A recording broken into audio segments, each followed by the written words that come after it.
Think Hockey. Brought to you by the Home Depot. You can do it. We can help.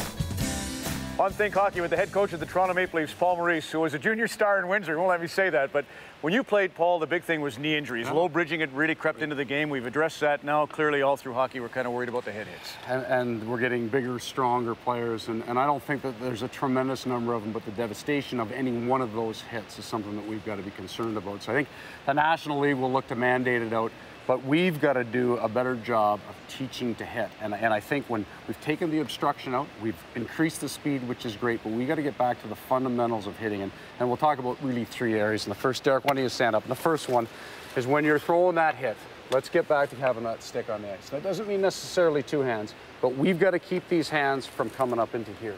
And it's elbows and it's the body. And you can deliver a solid, hard hit right into here and stop the player with that stick on the ice. And the second thing is, and this is maybe it's football or whatever crept in, we've got to get away from driving off our legs up into the hit.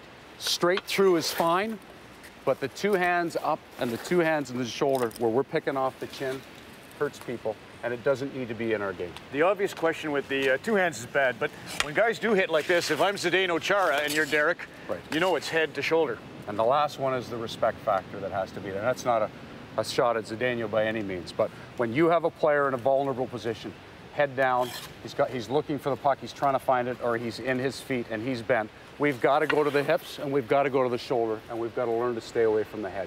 It's just a reaction thing. I think if we talk about it every day, if we monitor our hitting in practice when we're watching our hits and really work on our plays, sticks down, not driving up, driving through, and having some respect for the other player, we can get this out of our game pretty quick. CBCSports.ca for more.